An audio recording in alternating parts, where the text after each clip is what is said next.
Start. Good morning, children. In early classes, the last class, we have studied about the components of the nature, and those components are lithosphere, hydrosphere, biosphere, and hydrosphere. So let's start the first subtopic, and that topic is the lithosphere, the first domain or the first sphere of the nature, or the first component of the nature. Lithosphere, according to the consistency मतलब मोटाई, according to the consistency of the layer of the earth,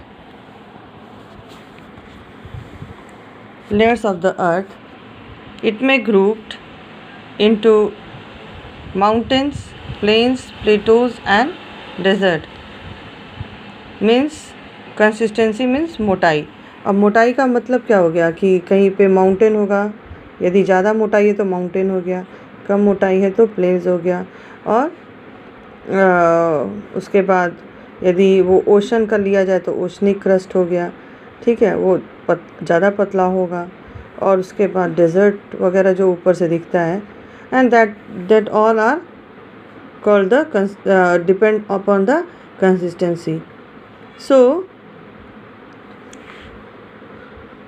what is lithosphere? The lithosphere is the outer crust. Lithosphere means the crust of earth. And crust means the outer layer. Crust means the outer layer of the earth. It is the outer layer of the earth. What? Lithosphere. Lithosphere is the outer layer of the earth. This is called the lithosphere. So it is composed of two things: the crust and the upper mantle. And the upper mantle, as we know that the mantle is divided into two parts, the upper mantle and the lower mantle. So the lithosphere is composed मतलब बना हुआ होता है, माने उसमें किस चीज़ को include किया जाता है? the outer layer and the upper mantle is included in the lithosphere. What do you mean by litho? Litho is derived from the Greek word rocks, so we can say it rock sphere also. So we can we may study in lithosphere the types of rocks or the outlook of the land. So lithosphere means rocks. So what is lithosphere? Lithosphere is the outermost layer of the earth, and it floats मतलब तैरता रहता है. It floats on asthenosphere. What? Asthenosphere. What is asthenosphere? Which is 100 kilometer thick layer. How many? It is 100 kilometer thick layer. 100 kilometre ऊपर का जो crust होता है, ऊपर का जो क्रस्ट है, उससे 100 किलोमीटर मोटा layer found at just below. It is found as asthenosphere is found just below the earth crust, and that part is top of 100 kilometer of the lower mantle. So the 100 kilometer thick layer found at the top of the lower mantle. So here I have tried to show you how we can understand that where asthenosphere lies. This is earth crust, the outermost layer, and this is mantle.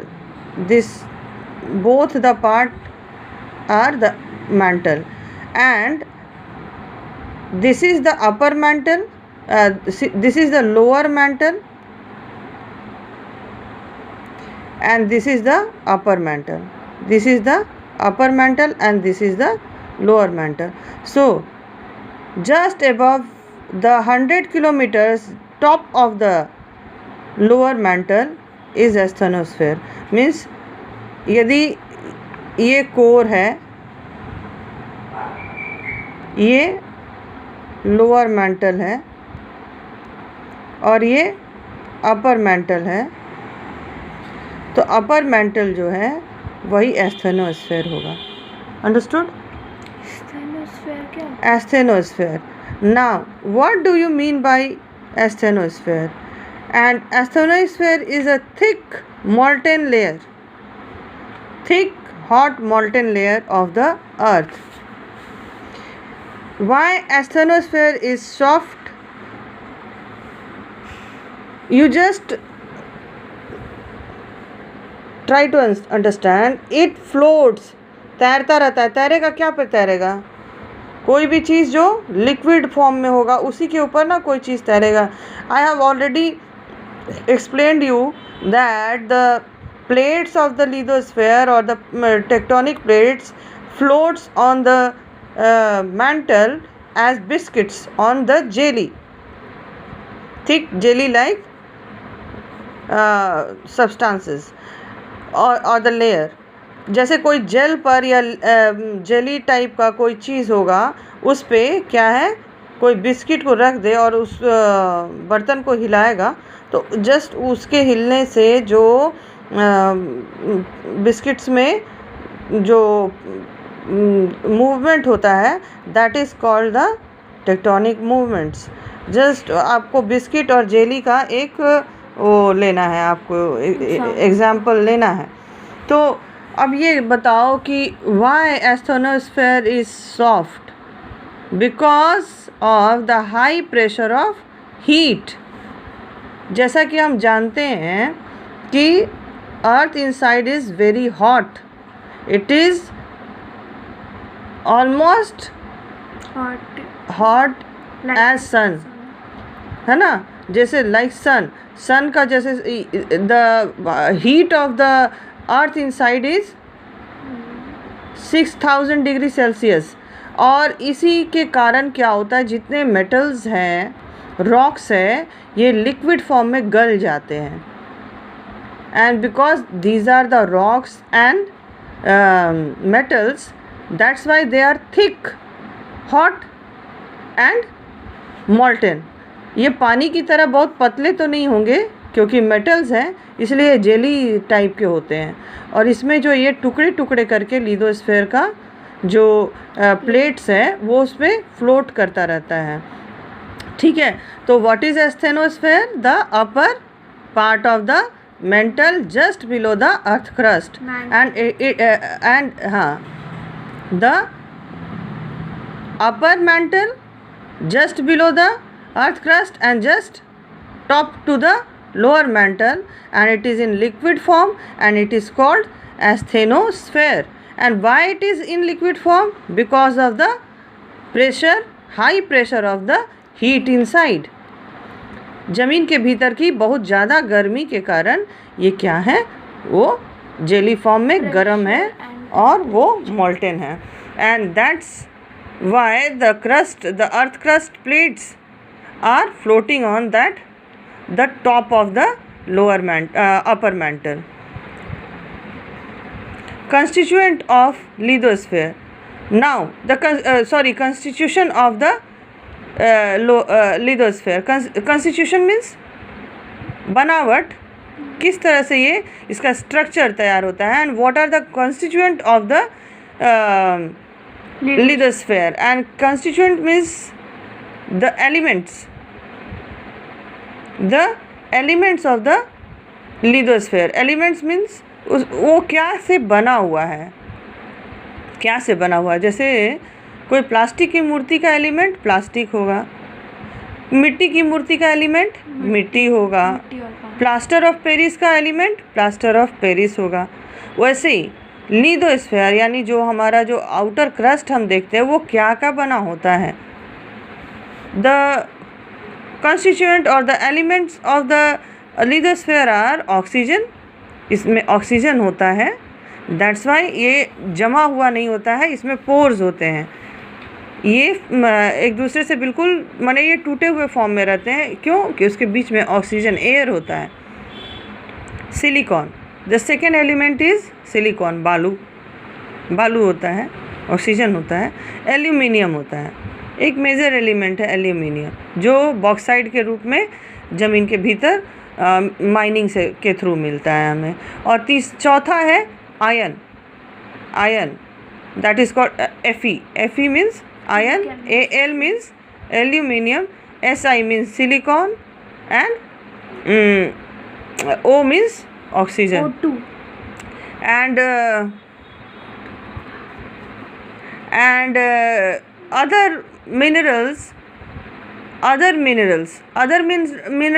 and metals are the compound to form minerals. These are the minerals are the compound or the single elements of these four element. Compound means mixture of, compound means दो चीज़ मिल के एक चीज़ बनाता है, तो इसको हम क्या कहेंगे? जब दो चीज़ मिला और इसको एक चीज़ बना दिया तो this is called the compound. मतलब मान लो कि पाउडर मिल्क है, ठीक है, पाउडर मिल्क और पानी, वाटर मिल के क्या बना दिया? एक लिक्विड मिल्क बना दिया।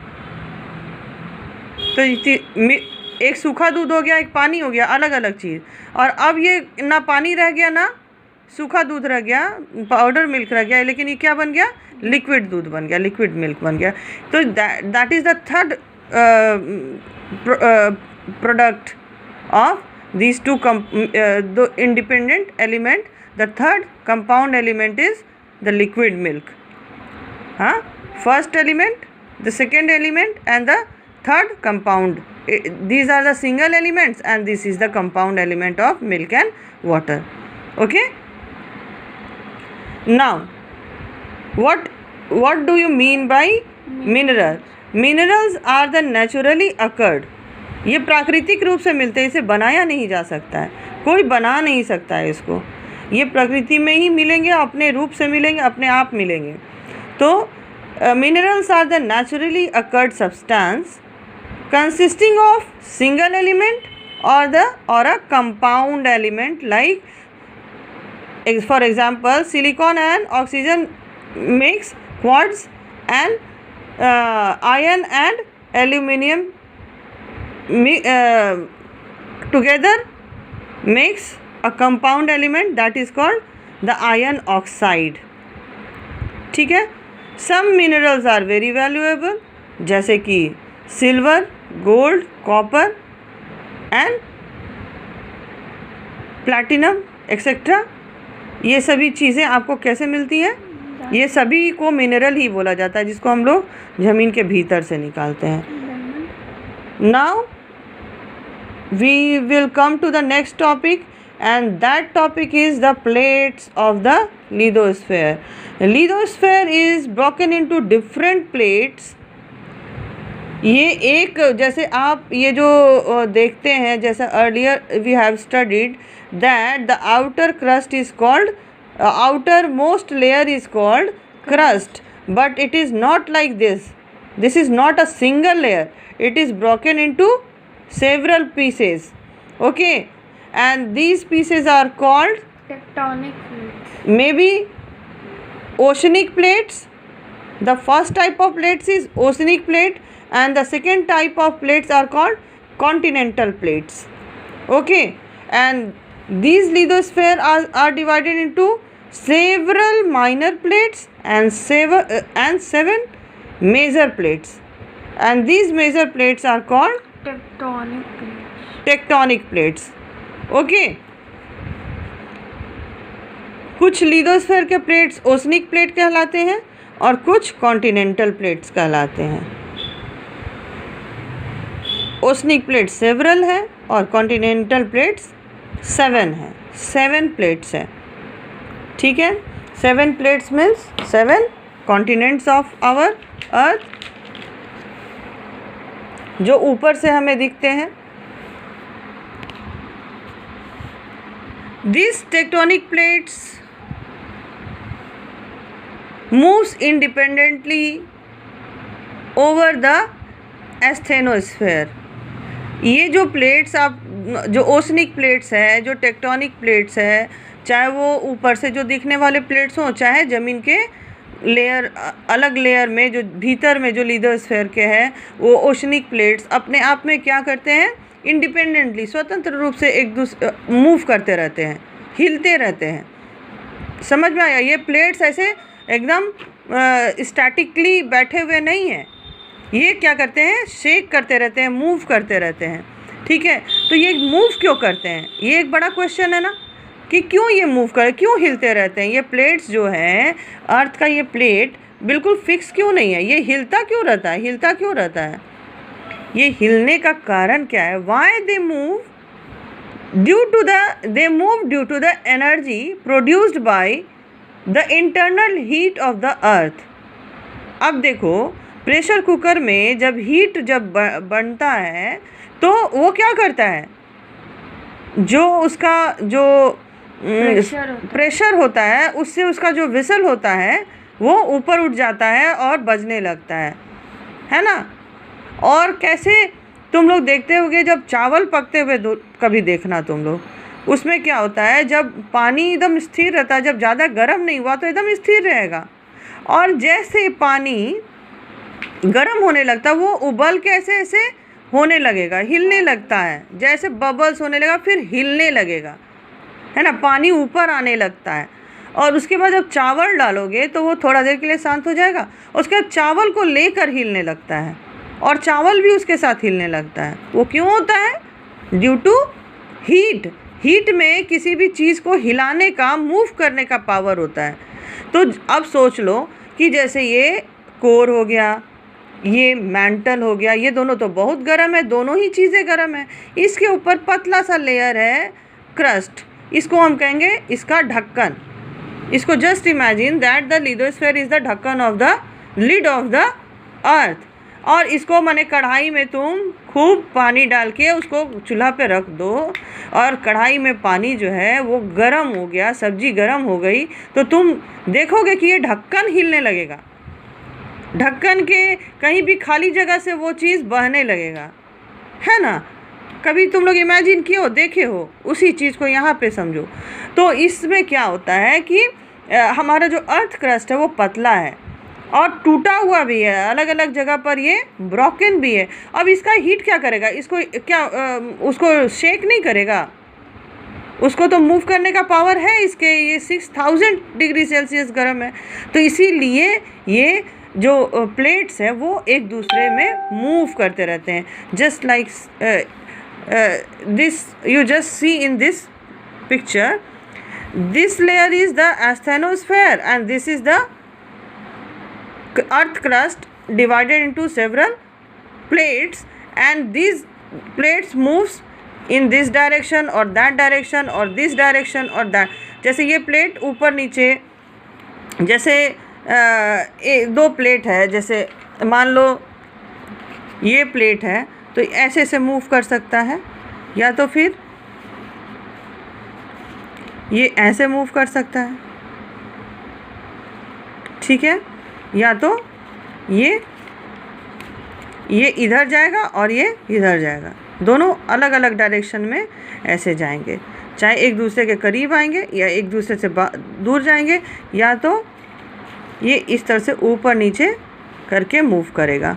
इसी तरह के डायरेक्शन में ये प्लेट्स एक दूसरे के साथ मूवमेंट करते हैं, बट इंडिपेंडेंटली, कोई किसी से टकराता नहीं है। यदि टकराता है तो क्या होता है वो हम लोग आगे देखेंगे। How new forms of land created, हम लोग पढ़े थे ना कि अर्थ इनसाइड मूवमेंट और आउटर का इनर रीज़न हो सकता है या आउटर रीज़न हो सकता है अर्थ फॉर्म के नए क्रिएट होने का। तो ये हम लोग इंटरनल रीज़न जानेंगे कि how internal reasons affects the new formation of the earth crust.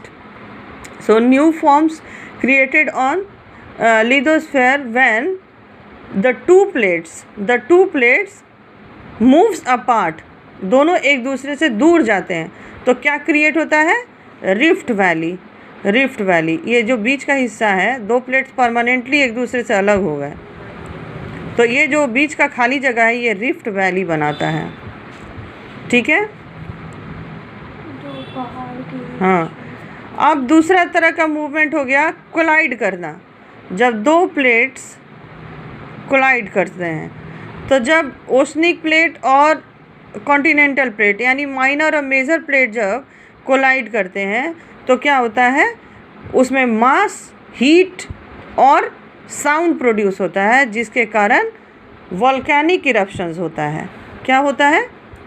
जब दो जैसे मान लो ये ओशनिक प्लेट है और ये कॉन्टिनेंटल प्लेट है। ठीक है, ये मोटा प्लेट होगा और ये थोड़ा सा माइनर प्लेट होगा। इसके भीतर क्या है? मेंटल है जो मॉल्टेन स्थिति में है। ये दोनों एक दूसरे से टकरा गए। जब ये दोनों एक दूसरे से टकराए तो ये भीतर से दबाव के कारण क्या हुआ? ओशनिक प्लेट्स हैं, ये दबाव के कारण क्या किया? इसको बाहर निकाल दिया। ये मॉल्टेन रॉक्स को क्या किया? बाहर निकाल दिया। ठीक है, और इसके कारण क्या हुआ? वोल्केनो बनकर ये वोल्केनिक माउंटेन बनता है। तो ओशनिक कॉन्टिनेंटल प्लेट्स और ओशनिक प्लेट्स के कोलाइजन से मास हीट प्रोड्यूस होता है और उसके कारण वोल्केनिक इरप्शंस होते हैं। तीसरा टाइप का कोलाइजन क्या होगा? जब दो मेजर प्लेट्स टकराते हैं एक दूसरे से। ठीक है, टकराना, कोलाइड करना, टकरा गए तो क्या होता है? यदि एक प्लेट दूसरे प्लेट के नीचे नहीं चला गया, एक प्लेट यदि नीचे चला गया तो ये तो अलग माउंटेन बनता है। ठीक है, या तो एक कॉन्टिनेंट पूरी तरह से ये ख़त्म हो जाता है और ये उसका जगह ले देता है और ये इसके नीचे चला जाता है। लेकिन यदि ये दो प्लेट्स एक दूसरे से टकराए, ठीक है, और दोनों एक दूसरे को फोर्स दे रहे हैं लेकिन कोई किसी के नीचे नहीं जा रहा है बल्कि दोनों एक दूसरे से टकराए हुए हैं तो क्या होता है? फोल्ड माउंटेन बनता है। हिमालय जो है वो फोल्ड माउंटेन है। अब इसको कैसे समझेंगे? जैसे मान लीजिए दो कार टकराया और इतना ज़ोर से टकराया कि आगे का बॉनेट पचक गया। क्या होता है? ऐसे क्या होता है? उसमें वो चिपटा हो जाता है। चिपटा होने से क्या बनता है? ऐसे फोल्ड क्रिएट हो जाता है।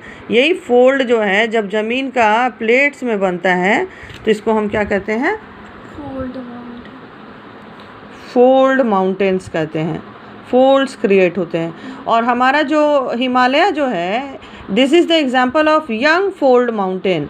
यंग फोल्ड माउंटेन का मतलब है कि ये कोलाइजन अभी भी दो प्लेट्स एक दूसरे को पूरा प्रेशर दे के कोलाइड अभी भी कर ही रहे हैं, जिससे कि ये क्या हो रहा है? हिमालय रोज़ का रोज़ बढ़ रहा है। वो घट नहीं रहा है बल्कि बढ़ रहा है, या उतना ही पर नहीं है, बढ़ रहा है। ये कोलाइजन अभी तक चल ही रहा है, ये चल रहा है जिसकी वजह से प्रेशर के कारण ये फोल्ड और भी ऊपर जाता जा रहा है। इसीलिए इसको यंग फोल्ड माउंटेन कहते हैं। और ओल्ड फोल्ड माउंटेन उसको बोलते हैं जिसमें कि ये कोलाइजन हो गया और वो स्टॉप हो गया है। अब जितना ये जो फोल्ड्स हैं वो वैसे के वैसे रह गए तो उसको हम ओल्ड फोल्ड माउंटेन बोलते हैं। होप आप लोग इसको समझे होंगे। तो ये जो हो गया आपका क्या हो गया? तुम्हारा फोल्ड माउंटेन हो गया। कभी कभी क्या होता है कि कोई टेक्टोनिक प्लेट्स ओशनिक प्लेट्स किसी टेक्टोनिक प्लेट्स के या कॉन्टिनेंटल प्लेट्स जो है वो परमानेंटली किसी प्लेट्स के भीतर चले जाते हैं और एक प्लेट उसके ऊपर आ जाता है। ठीक है, तो क्या होता है? Block mountain. नहीं, ब्लॉक माउंटेन यहाँ है। Earthquake occurs due to the collision of shakes and tremors. अब मान लीजिए दो अर्थ प्लेट्स टकराते हैं तो सोचो कि जब एक छोटा सा कार टकराने से इतना आवाज़ आता है, तो दो बड़े बड़े कई किलोमीटर मोटा दो ज़मीन एक दूसरे से टकराएगा, प्लेट्स एक दूसरे से घर्षण करेंगे, तो क्या उसमें से आवाज़ नहीं निकलेगा? एनर्जी प्रोड्यूस नहीं होगी, साउंड एनर्जी प्रोड्यूस होगी। हीट एनर्जी प्रोड्यूस होगी, और उस एनर्जी के कारण क्या होता है, जहाँ पे एपिसेंटर किसको कहा जाता है, जहाँ पे वो टकराता है वहाँ पे सबसे ज़्यादा वहाँ साउंड होता है, सबसे ज़्यादा वहाँ हीट प्रोड्यूस होता है, और इसका जो है ये साउंड पूरा ट्रेमर्स, शेक्स जो है वो बहुत दूर तक जाता है, जहाँ तक इसका इंटेंसिटी जहाँ तक जाएगा वहाँ तक अर्थक्वेक आता है। ठीक है, अर्थक्वेक आता है। ये समुद्र के भीतर भी प्लेट्स एक दूसरे से टकरा सकते हैं, या तो ज़मीन के जहाँ पे ओशंस नहीं है वहाँ पे भी। जब समुद्र के भीतर अर्थक्वेक एक दूसरे से प्लेट्स टकराते हैं तो वहाँ सुनामी आती है, वो अर्थक्वेक के कारण ही सुनामी आती है। उसमें क्या होता है कि जब टकराता है साउंड होता है तो पानी को उछाल के वो बहुत किनारे तक भेज देता है, और वो उछाल बहुत ऊपर का रहता है। नेक्स्ट टाइप का जो मूवमेंट है वो इस तरह का है कि जब प्लेट्स ऊपर नीचे इस तरह से शेक करते हैं, ठीक है, तो इस तरह से शेक करेंगे तो परमानेंटली कोई एक प्लेट से दूसरा प्लेट टकरा कर और क्या करता है, परमानेंटली ऊपर हो गया और वहीं फिक्स हो गया, तो ये जो अपलिफ्ट हुआ दैट क्रिएट्स ब्लॉक माउंटेन्स। ठीक है, आज के लिए जितना मूवमेंट्स होता है, आज हमारा जो पढ़ाई था वो था, today we have studied about the lithosphere, हैं, what is lithosphere, what do you mean by lithosphere, and then the composition of the lithosphere. The composition of the lithosphere, it composed of crust, earth crust and the upper mantle. And then what do you mean by lithosphere, and then What do you mean by asteroid? the constituent of the lithosphere. The constituent of lithospheres are oxygen, silicon, aluminium and iron. And then the plates of the lithosphere, the structure of the lithosphere, these are divided into two plates, major and several minor plates and 7 major plates, and these plates are called oceanic plates and continental plates, and it may also called the tectonic plates. And the lastly we have studied the movements of the plates, and the new forms created by these movements. Okay, now you do this homework. You have to answer these questions. Define environment. Question number 1, define environment. These all questions are of short type. These questions are short type questions. Define environment. Name the different layers of the Earth's interior. What constitutes lithosphere? What constitutes lithosphere? Question number 4, define minerals. And the question number 5 is, name the most commonly found elements in lithosphere on the Earth's crust. वे कौन से ऐसे elements हैं जो बहुत ज़्यादा lithosphere पे पाए जाते हैं। Thank you.